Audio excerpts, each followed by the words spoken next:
צדקתי, על אדמתי צדקתי, עברי עתידי, זה ביתי. Aren't those guys great? That's a group called Kippah Live out of Israel, a cappella singing group, appropriate for the 3 weeks when we can't listen to instruments. I could listen to them all day. We're going to listen to some more of their music during this time. Hello, my holy sisters and brothers. How are you? Let's light up the darkness.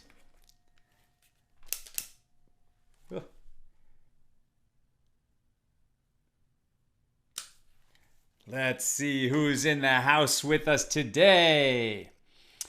Stephen Giguere says shalom from Dover, New Hampshire. James Roth is with us from Indianapolis. Yehudit Sobel from Florence, South Carolina. Sandy McMurray says Michigan is in the house. Edwin Sierra, Queens, New York City. Donna Smith from North Carolina.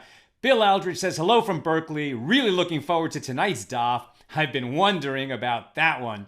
Christo Cheney says shalom again from Lubbock, Texas. Thank you for getting back to me on the Torah scroll issue. Christo asked that question yesterday. It's an interesting question, and we're going to start with that discussion today. Janice Beanstalk says Southern California in the house. Paula Schmidt-Klauser says shalom from Chicago. John Shore is with us. Robin Stewart says Robin from Ohio, shalom. Alice Gross, waiting to go home. That song is I'm Home, talking about the Holy Land. Chanel McDowell says shalom from, but it got cut off. John is with us from Sedona, Arizona. Tina Laughlin says hello from North Carolina. Let me just switch a setting there. Whoa. Stop that. Brandon Christian Sullivan is with us from Knoxville. Shanola is with us from Ypsilanti, Michigan. Vaughn Billow says shalom from Fremont, Ohio. Melissa Eitel-Jurin, good evening from Great Neck, New York. Rochelle Rosen says Modesto says hello. Tina Laughlin is wishing us peace. Kelsa Canedo is with us from Pasadena, Texas. Kathy Roy from Oklahoma wishing us peace and love. Alice Gross from Baltimore. Christopher Wolf says blessings, or maybe blessings and light. Lynn is with us from Texas. Marjorie Holler says shalom. Neil is with us from Virginia. Miracia Janut says shalom from Miracia. Welcome, Miracia. Okay, my friends, let's get into it. This is such an interesting question. So it came up yesterday as I was explaining, as I often do when people are unfamiliar with the concept of tuma and tahara. So ritual impurity and ritual purity. And there's a whole lot of law, not a whole lot, but a whole host of laws in the Torah about things which make us tameh, right? So, and it's not about being dirty. It's not that we have cooties. It's not that we're bad people because we contract ritual impurity. It just means that we came into contact with something that imparts that tuma, that ritual impurity to us.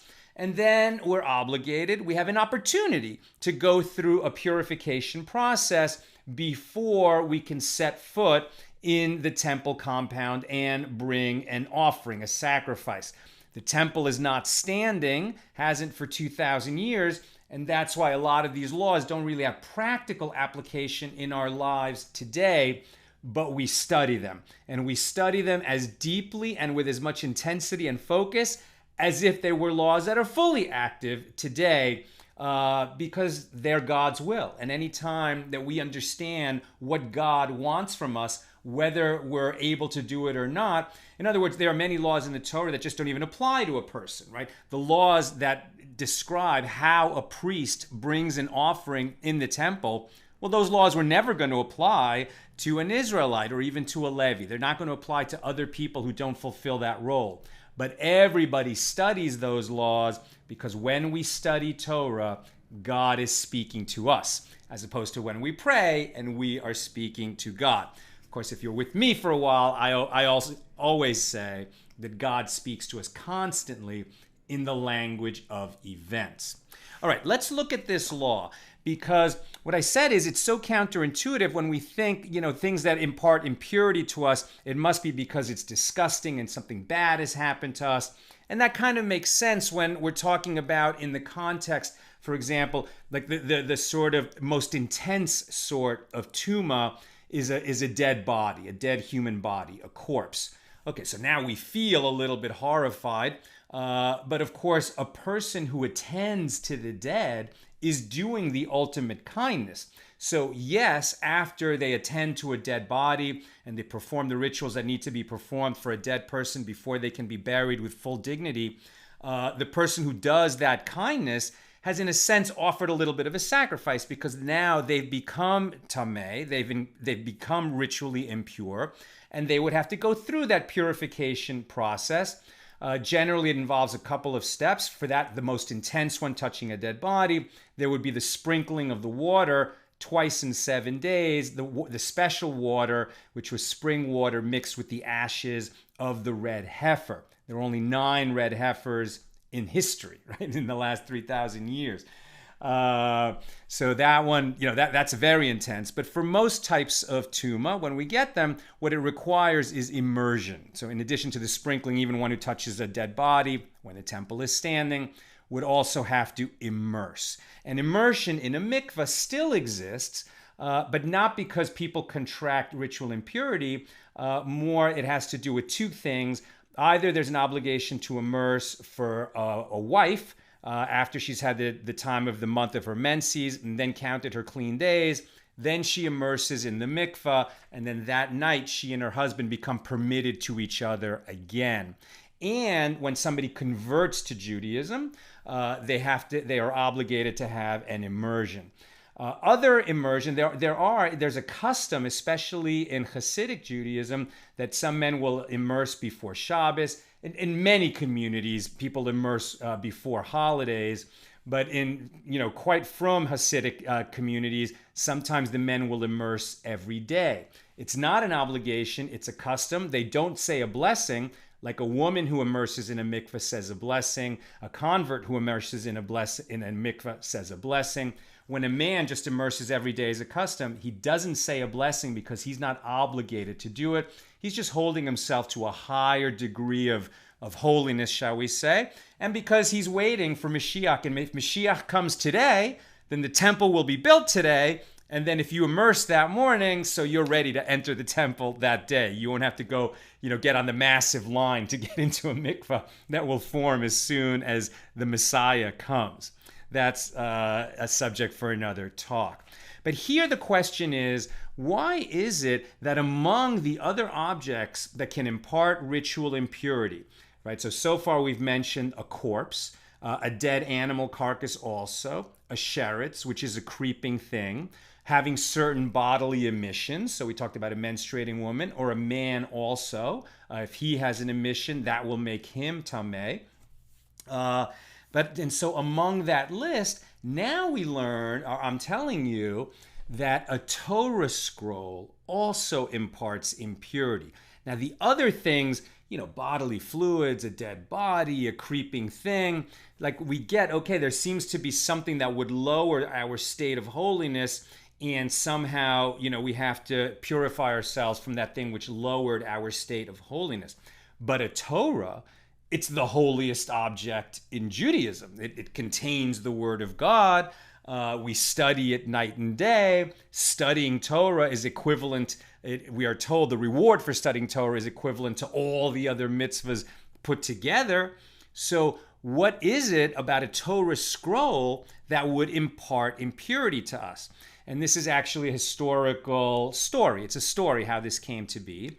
And the first thing to understand about it is this is not biblical impurity, right? So certainly it does not say in the Torah that if you touch a Torah scroll, you're going to become tameh, you're going to become ritually impure, and you're going to then be needing to go through a purification process. So this is d'Rabbanan. In other words, it was a decree issued by the rabbis. And like all decrees issued by the rabbis, they protect us from coming to violate biblical transgressions. They protect us, right? So all the rabbinical decrees are really fences around the Torah to protect us from unwittingly coming to violate a Torah law. What is the Torah law here? What is going on? So initially, the first sort of wrinkle of this, or the first iteration of the idea that a Torah scroll would impart impurity, was because in ancient times, and we've talked about this a little before, the first tithe that a farmer, right? So a farmer harvests his wheat, and now he's got a huge pile of grain, right? So this is the wealth of his farm. He had a successful season, he had a harvest, and now there's a huge pile of grain.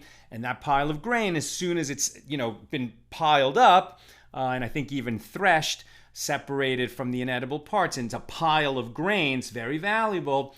And now, as soon as it's piled like that, one becomes obligated to take the tithes out of it. And the first tithe is the teruma gedola. So this is 2% or 1/50th of that grain, which he's going to set aside for the kohanim, for the priests, right? So the priests who serve in the temple, they're actually of the Levite family, so they didn't receive land when the land was apportioned. And they receive a tribute from all the other members of the Jewish people so that they don't starve when they're doing their job of doing the divine worship, the divine service in the temple. They receive the first tithe called the teruma. That teruma had to be given to a priest. Once it's set aside as teruma, it acquires holiness, and no one can eat it but a priest. So sometimes the farmer or in the members of the community, they would set aside the teruma for the priests, but there was no priest nearby for them to give it to. And they didn't want the teruma to become confused with the other food, the other bags of grain, the other bags of flour in the house. So they wanted to store it in a special place, a place where it would remain apart from all the other food and where it would be protected and where its holiness would be honored. So they're going to put it kind of in their most holy storage location. And what's their most holy storage location? Where the Sefer Torahs are stored, where the Torah scrolls are also stored. So people, because of the holiness of the teruma, were storing it in the same cabinet as the Torah scrolls. Now, that's a bag of grain in a cabinet that's not being accessed very often. What does that do? It attracts mice. Because the mice come to the teruma, now, and a mouse is a sheretz, it's a creeping thing. It does impart tuma. It does impart impurity if it touches a person, or if it goes into the airspace of a clay oven or into a vessel. I don't have those exact rules right now, but for sure, a sheretz can impart tuma to people and objects, and it's a fairly strong level of tuma, of ritual impurity. So if it goes into that cabin seeking to eat the teruma, so two things are going to happen. First of all, it's going to invalidate the teruma. And second, it's going to impart its tuma to a Torah scroll. And we want to protect the Torah scroll from being touched by these mice and possibly even being nibbled at by the mice. So the sages decreed that the Torah scroll would negate, or rather would impart impurity to teruma. That was the first step. It would metame the teruma. It would invalidate the teruma, right? So it would impart tuma to the teruma, and now the teruma that you set aside for the priest is no good. The priest is not going to be able to eat it. So the gift that you're setting aside becomes useless, right? And so now people are going to be more careful. They're going to find some other place to store their teruma, not next to a Torah scroll, because if it touches the Torah scroll, it's no longer valid as teruma. That was done to protect the Torah scroll. Later, they added to this decree because they saw that people, back then, especially 2,000 years ago, it's not like they had the same, type of hygiene available that we have today. And sometimes people with dirty hands would be touching a Torah scroll. And that would dishonor the Torah scroll. It could even damage the Torah scroll. It might smear the ink of the Torah scroll. The sages didn't want people touching Torah scrolls with their grubby little fingers. That was the main thing. So they extended the decree and they said that the Torah scroll itself, the parchment of the Torah scroll, is going to be metame. It's going to impart ritual impurity to the fingers of one who touches it. Their goal was to get people not to touch the Torah scroll. They made this decree to protect the Torah scroll. And what's interesting about that is now, so why are people touching a Torah scroll? Right? How often in your life do you find yourself touching a Torah scroll? Not very often. So for most members of the public, when are they touching it? In synagogue, during services, when the Torah scroll is being read publicly, and then people are called up to make an aliyah, to say a blessing over the Torah reading, and then we hold the handles of the Torah scroll, and this is when the sages don't want them to touch the scroll itself.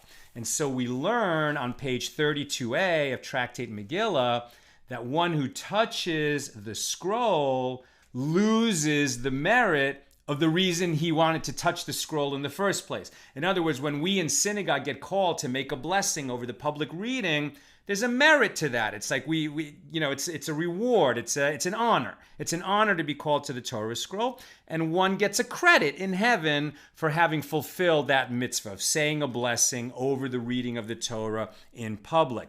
But if you touch the scroll, whatever merit you were going to get for making that bracha, making that blessing, and being the one honored when the Torah is read, you lose whatever merit that would be because you touched it. That's a teaching of Rabbi Yanai, I'm pretty sure. And what's cool is that on that same page, it's the last page of Tractate Megillah. We'll probably encounter it in about a year in our Torah journey, in our Talmud journey, maybe a little more.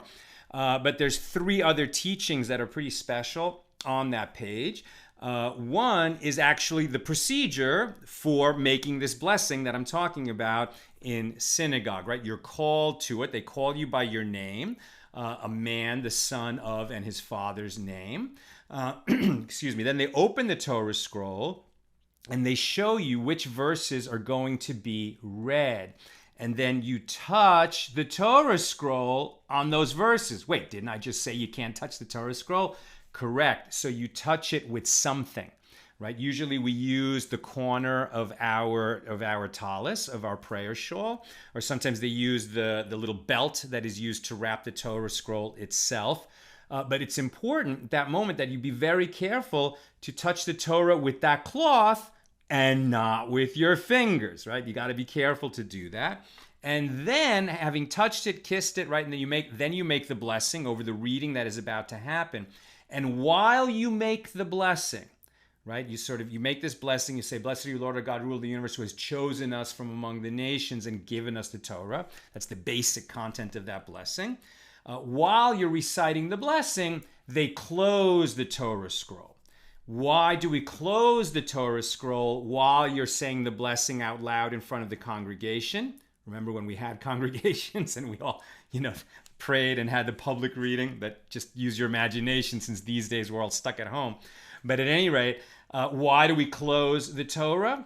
Because the sages didn't want people to think in the audience that we were reading a blessing in the Torah. Right? This blessing, this formulation, "Blessed are you, Lord our God, ruler of the universe," in this case, who chooses us to give the Torah, etc., whatever the blessing is, or "Blessed are you, Lord our God, ruler of the universe, who brings forth bread from the earth." These blessings are not in the Torah. They are rabbinic formulations. They're rabbinic decrees that we make blessings. And so they didn't want people to think that the blessing is being read in the Torah. They're always careful to distinguish between words of Torah and words created by the rabbis to serve the words of Torah. A second teaching on that page 32a of Tractate Megillah is that when we face a difficult decision in our lives, should I take that new job or should I not? Should I go on this journey or should I not? Should I marry this person or should I not? Should I be friends with this one? Should I go for that business venture, etc.? We're trying to decide something important to us. If you see some kind of a sign, an omen, something very unusual that doesn't normally happen to you and that to you registers as a sign, So we call that a divine voice. Not a voice from heaven, which is kind of an actual voice from heaven, but this is more of like you hear a voice that you're not sure where it comes from. It seems to be a person somewhere in the crowd, or just some event happens that's super unusual. So that's some kind of a sign from heaven to help us make a decision, and it is permitted to use that sign to help us make that decision.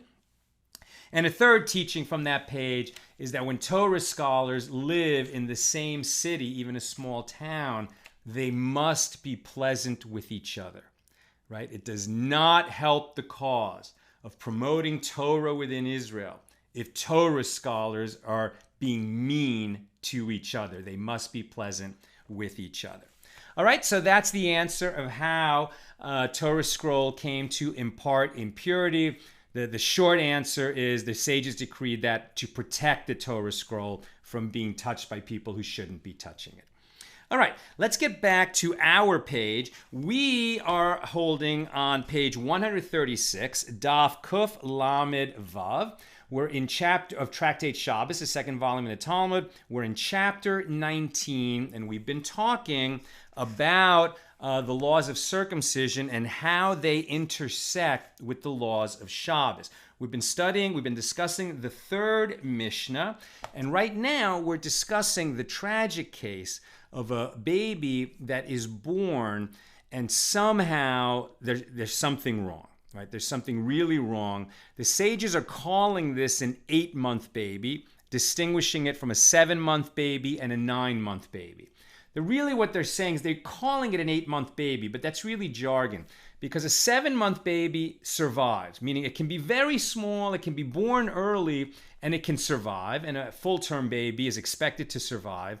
But the 8-month baby is a baby that something is wrong with it. They had certain signs which we no longer know what they were, but they had to do with having undeveloped fingernails and hair. And you know, this experienced midwife or a sage could look at that child and, you know, tragically they could see it was not expected to live more than 30 days. It's essentially dead already. It may be living, but they know it's going to die. And you can imagine that in an ancient world where they didn't have the medical techniques that we have now, so we're talking about most of the history of humankind, just a lot of babies didn't make it. Many babies were born stillborn, maybe were born and then did not survive more than a few days. It was just an all too common occurrence. When they saw these signs, they just didn't have, you know, the advanced technology and preemie wards and neonatal intensive care, etc. They didn't have those things. They couldn't save these children, and so it happened all too often. For such a child, they will circumcise it if it lives to its 8th day, but because it is so unlikely, you know, to live, to have a full life and to really enter the covenant with God and the Jewish people, we don't desecrate Shabbos in order to perform its circumcision if the 8th day falls on Shabbos. That's the halacha. That's what we're discussing now. But now we're on the subject of such a baby that is not going to survive. We get some other interesting and related laws. So if such a baby is born, and this is like a tragedy on a tragedy. So there's a case where there's a couple, they're married, she gets pregnant, the husband dies before the baby is born, then the baby is born, and it's going to be this questionable condition where it seems unlikely to survive. Okay, so it's unlikely to survive, and then in fact, it doesn't survive. It doesn't make it to 30 days. So in that case, the question is whether yibum applies. Yibum is usually translated as levirate marriage. So this is a provision that is in the Torah. It's a biblical law. And what happens is, and we saw this in the case of Judah's sons, Onan, and what was the third son called? But Judah had a daughter-in-law, Tamar, and she married Judah's oldest son, and then before they had children, he died. Then the second son, whose name was Onan, had to perform this levirate marriage. So levirate marriage applies when a man who has brothers is married and dies before he has children. Now his brother, right, the dead man's brother, if he has one, has an obligation to marry the widow, his brother's widow, and their first child will be considered the child of the brother who died. So this is actually a way to, so that man's name is not erased from Israel, and his possession, his land, it does not go out of the family. If they don't want to do it, right? If the brother doesn't want to marry her, he has an obligation to do it, but somehow he just doesn't want to marry her. Maybe he has another wife, she objects. Maybe she doesn't want to do it. Maybe she already, got betrothed to someone else, so she just doesn't want to marry that brother. So if they don't want to get married to each other, there's a process they need to go through called Khalitza. Because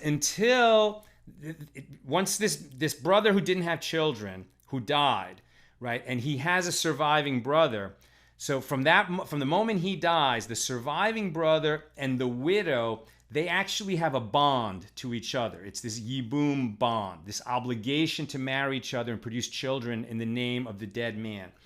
And until they sever that bond, she's not going to be permitted to go marry someone else. So in order for her to become permitted, so she can go marry someone else, they perform a ceremony called chalitzah, where basically, and I forget exactly how it goes, but basically a sandal gets taken off the foot, and she says, this is a man who won't honor his own brother and marry his brother's widow and provide children for his dead brother through his brother's widow.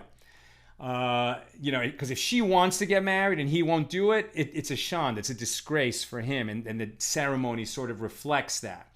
But, if the two of them don't want to do it, they don't have to make it such a public disgrace. They just take off the sandal, go through the ceremony, and go their separate ways. But until they've done that Khalitza ceremony, the taking off of the sandal, then she's not permitted to go to someone else. So in our case, they were married, the father died, a baby was born, but it didn't live to be 30 days. So was a baby born at all? And the answer is that for the purposes, because if the child was born, then the whole yibum obligation doesn't take, because the man who died had a child. We don't need the brother, the younger brother, let's say, to step in the place of the one who died, because the one who died had a child. If the child survives past 30 days and then dies, okay, it's super tragic. He had a child and the child didn't survive, but he had a child. And so his brother is not obligated to marry his widow. But if it dies less than 30 days, then the surviving brother is obligated to marry the widow, because it's like a child wasn't really born, right? It wasn't really born.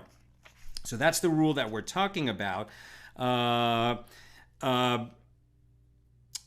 Okay, so hold on a second. So I think what we're saying here is that because the child was born, and it was born alive, even though it doesn't get to 30 days, it's going to be enough to exempt. Okay, so it's going to be enough to exempt the brother and the widow from marrying each other. They're not obligated to marry each other, but just to be on the safe side, we're going to perform the chalitzah, so that she's for sure not obligated, is permitted to whoever she wants to go and marry.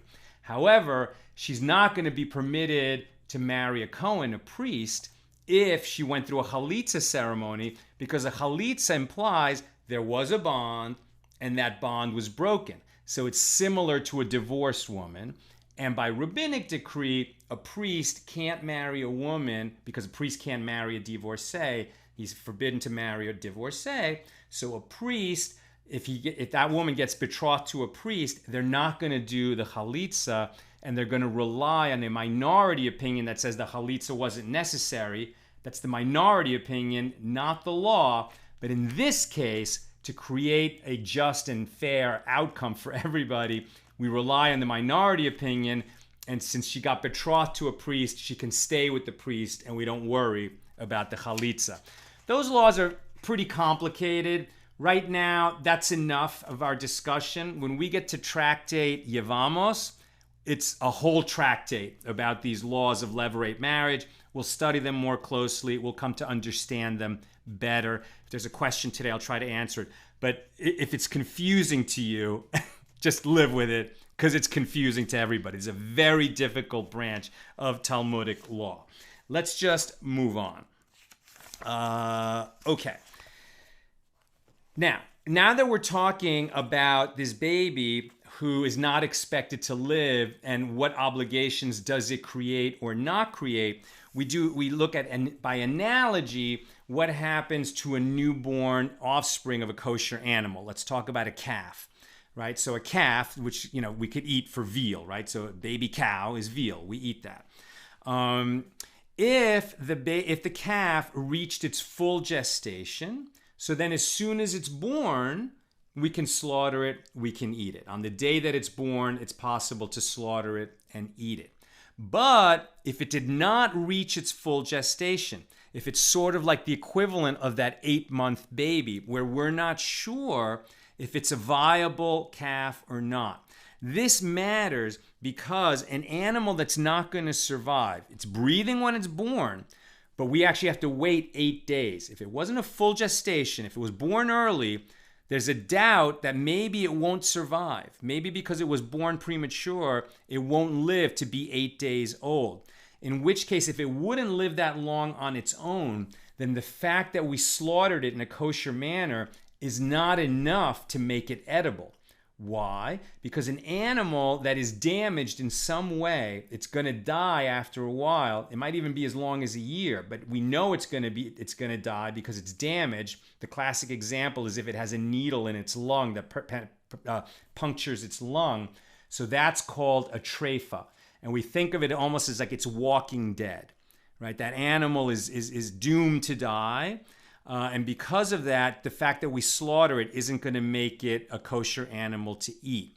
So with an animal that's born premature, even a kosher animal, so we can't slaughter it on the day that it's born to eat it. We have to wait to see that it lasts at least 8 days. And if it does, then we can slaughter it and eat it with confidence. Okay. Back to babies, we had 2 incidents are related here. It happened to both the sage Abaye and to Rav Dimi Bar Yosef, that they had a baby that was, that was born with these difficulties, and it did not live to be 30 days old, right? So it had a circumcision. It was, I'm sure, not circumcised on Shabbos if it happened to fall on Shabbos.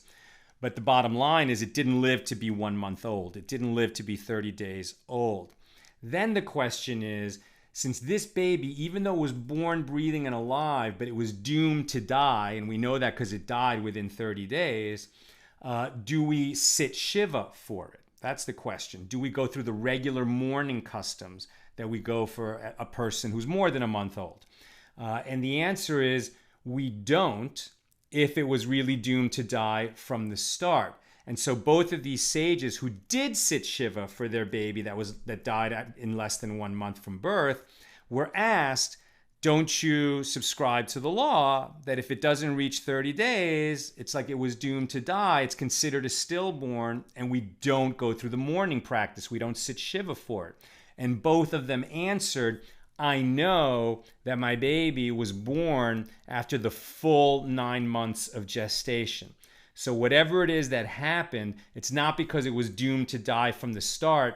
Maybe it contracted, one of the many, many diseases that were, in the air and that could not be cured in the ancient world. And, if it died of a disease, that's not the same as being doomed to die from the moment it was born. It's just unfortunately bumped into some kind of infectious disease that killed it. And so what they're saying is, if we know that the child had the full 9 months of gestation, and then it happens to die in less than 30 days, they're going to mourn it.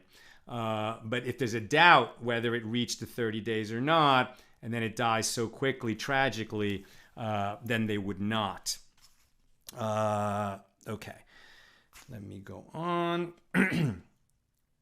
And really, before I share the final thought, I mean, like, let's just take a moment to be grateful that we live in a time when so many conditions that we consider routine, that doctors can cure and heal and save, it's miraculous that we live in such a time.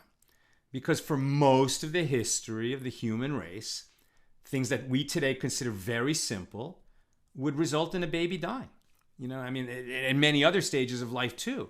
But let our hearts go out to our grandparents and great-grandparents and great-great-grandparents, etc., all the way back, who every time there was a birth, I mean, it was an extreme tension and fear that the baby would be born stillborn, that it would be born alive, but they wouldn't be able to save it, there would be a problem. I mean, it was just so common that would happen, and it's so uncommon now. And thank you, God, that we live in such a time. And finally, getting back to the question that we saw at the beginning of our discussion regarding an androgynous, right? So this is a hermaphrodite, a baby that's born with both male and female genitalia. So it's unclear whether this baby is male or female. Now, they didn't have a DNA test. They couldn't ascertain, is it XX or XY chromosome. They just saw the signs of having the genitalia of both male and female. So what we saw was that the rabbi, but it has a member, right, that is capable of being circumcised. And the rabbis ruled that for such a baby, we circumcise it, but we don't desecrate Shabbos in order to circumcise it on the 8th day. We'll wait till the 9th or 10th day so it doesn't have to be on Shabbos. Rabbi Yehuda says we should even desecrate Shabbos for the hermaphrodite. Here on our page, on our daf today, who is it that brings the objection? So Rav Shezvi said that Rav Chisda said, not with regard to all matters does Rabbi Yehuda consider that a hermaphrodite is a male. Right? So Rabbi Yehuda was saying, hey, it's a male. It has a penis. It needs to be circumcised, and we treat it like any other male. But these sages are saying, but Rabbi Yehuda doesn't feel like that in all cases. He's just talking about whether an 8th-day circumcision overrides Shabbos or not. He says it does for the hermaphrodite. The sages say it does not. But in other questions that come up, Rabbi Yehuda is not so quick to say that a hermaphrodite is a male. Right? A hermaphrodite is a hermaphrodite. It has the characteristics of both male and female. We're not necessarily going to step in and say this is a male. We're going to perform the circumcision just so that it receives that blessing. Since it can be circumcised, it should be. But Rabbi Yehuda, in a different question, which is one who consecrates his value. So in the Torah, for various reasons, we're told that people have a value, like a consecration value. Now, obviously, you can't put a money value on a human being. It's true that in the ancient world, slavery existed, but the values that were assigned to people were not for the purpose of buying and selling them in slavery. This valuation that the Torah gives is for the situation where a person says, I consecrate my value as a gift to the holy temple.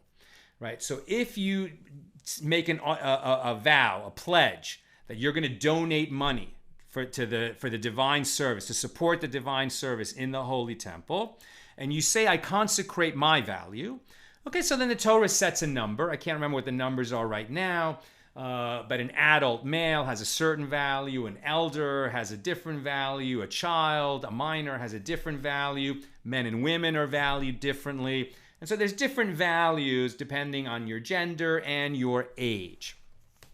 Not what your profession is, right? Because, so it's not about like future earnings. It's not that a rich man, could be thought to say, well, he's going to earn a lot of money and he's going to, provide a lot of income to his employees for many years. We're not talking about that. It's just what is the value of this person if they consecrate their value. So depending on their age and gender, a value is assigned to them. Rabbi Yehuda says that if a hermaphrodite or a tum, so a hermaphrodite or an androgynous is somebody who has both male and female genitalia, a tum is somebody who has neither, right? So in both cases, we're not sure if they're male or female. In the case where a hermaphrodite or a tum, somebody of indeterminate gender, says, I consecrate my value as a gift to the temple, that person has not obligated themselves to any specific value. They haven't really said anything because we're not sure what their value is. If they were male, it would be one number. If it was female, it would be a different number. This person, therefore, is free to assign himself, herself, however they're going to consider their gender. They assign their own value to themselves. Just saying, I consecrate my value doesn't assign a valuation to them, doesn't obligate them. They need to decide what their number is for themselves. So it's kind of interesting that in this very specific issue, with a very, kind of specific, somewhat complicated halachic ruling, our sages just did not live in a world where, trans was a thing. It didn't exist back then. I'm sure people had those feelings, but it just wasn't a recognized category in society. But on this issue of one who consecrates his own value, so this person with physical aspects that render him neither male nor female, he or she has to decide what their own value is, right? It's left to them. So it's a pretty interesting case. Okay, that's what I've got for us today. Let's see if there are comments or questions. Tina Laughlin asks, what is peel pool? So peel pool is similar to what we've just been talking about, where you go in deep and really try to understand the specific ins and outs of a law to get at what is the underlying theory, what is the underlying philosophy, how are we going to be able to extend this law in one situation to another situation. That's what peel pool is all about. It's basically a word that means Talmudic reasoning, the process of Talmudic reasoning. Sharon Frant Brooks, my rabbi always said a Torah scroll itself cannot become tameh, but it still will impart tuma. Exactly. It's not that they were worried that the sheretz would impart tuma to the Torah. I said that and I misspoke. That's wrong. It's not that the mouse would make the Torah scroll tameh, but the mouse might nibble on the Torah scroll, and it could also perhaps make the cover of the Torah scroll tameh, right? Because it can impart tuma to clothing. So that is another possibility there. At any rate, we want to keep sheretzim, creeping things, away from Torahs, and we want to keep people's dirty fingers away from the Torah scrolls. And that's why the rabbis decreed that the Torah scroll would impart tuma on those who touch it. Brandon Christian Sullivan, my father has some very old partial Torah scrolls. Does touching only a portion or a page of an ancient Torah scroll impart tuma? Yes, unless it's no longer a Torah scroll. And we had that teaching, was it last month? Remember, so we said that a Torah scroll is still, by definition, a Torah scroll if it has names of God in it, or if it has, I think it was 85 letters arranged in words, not just a letter here and a letter there, but if it has 85 letters legible, arranged in words, whole words, not partial words, then that is considered still a Torah scroll. And the number 85 was from that passage in the book of Numbers, when we would set out on our journey, and Moses would say, "Arise, Lord, from the myriads of Israel, and lead us away." It's considered a separate book in the Torah. It's 2 verses. It's 85 letters long, and from there we got that if there's 85 letters, it's still a Sefer Torah. It's still a book. And if there's less than that, if it's just really just a piece of a Torah where it doesn't have 85 letters or all the ink has been rubbed away, then it can't impart tuma anymore because it isn't a Torah scroll. It might have once been a Torah scroll, but it's considered no longer a Torah scroll. Bill Eldridge, that's interesting, the intentional use of the minority report when it's needed to create a more just world. I approve, obviously, but I admit I didn't expect it. Not that I doubted the sages were concerned with creating a just outcome, just that I generally expect those compassionate exceptions to simply be included in the majority report outright. The bottom line there is there's such a fierce commitment to truth and to fulfilling God's word that if they can't find that avenue, to create that just outcome, they won't be able to do it. They won't do it, right? They're not going to make up laws in order to produce a just outcome. And actually, that's something I remember in law school. They say that tough cases make bad law, right? There's situations where the equity, the compassionate story involved is so heartrending that we just want to change the law to make sure that people aren't hurt. But if we did that in every case, we wouldn't have a legal system that works. So there are times when we just can't create the equitable outcome. But the sages will try hard. They will work hard to create that equitable outcome. And there's a famous story, Nina shared it with me, of a situation, I think, where a man was missing for so many years. He was presumed dead. Finally, they ruled that he was dead. The mother remarried, had children. Then the man returned. And this was going to be a terrible situation because it would render those children mamzerim, right? Bastards, born out of wedlock. And that's a very bad state to be in the Jewish world. You're not going to be able to marry people who are not bastards. So they really went into the law books to find some way out so that those children, would be considered legitimate and would be sort of full-fledged members of the community and could marry and would be free to marry anybody that they wanted to. And it was not easy to find that exception, but they found it. But they didn't make it up, is the point. They found a legal exception. And this is just one more reason why on tough questions, difficult questions, don't just open a book or, Google it and find an answer online. Talk to your rabbi about your situation. He may or may not be able to answer it. If he can't answer it, he'll know a bigger, more expert, more learned rabbi who you can bring the question to. Buckthorn Studios, which is Lynn in Texas. I have never understood yet why someone would offer the temple value of another person, which is an option, and the person does not even need to know their value was offered. Why is this done? I don't know. I don't know. I mean, the fact is, you're making a vow, right? You're saying, I hereby pledge to give this much money to the temple upkeep, right? You're going to make a donation to the central religious institution of the Jewish people when the temple is standing. You could consecrate anything you want. You could say, I'm going to give 5 shekels or I'm going to give 1,000 shekels. You have an option to give your value. It's sort of like a nice number. And I'm sure there's a deeper spiritual significance, and I don't have it at the tip of my fingers. But it's similar to the way that when Jews donate to charitable causes, we will very often give in multiples of 18, because 18 is a numerical value of the word chai, life. And it's like when we donate money to a just cause, it's like we're creating life, right? We're nurturing life, because these just causes, these good causes, maybe they'll directly save life, or they'll cause people to be educated, or they'll just make good things happen. And so we want to give life to that cause. And we donate in multiples of 18. And I think it's similar that when you consecrate your value, or as you're reminding us, you can consecrate the value of another person. I think it's because you want to just be symbolically connected to the one whose value you're offering.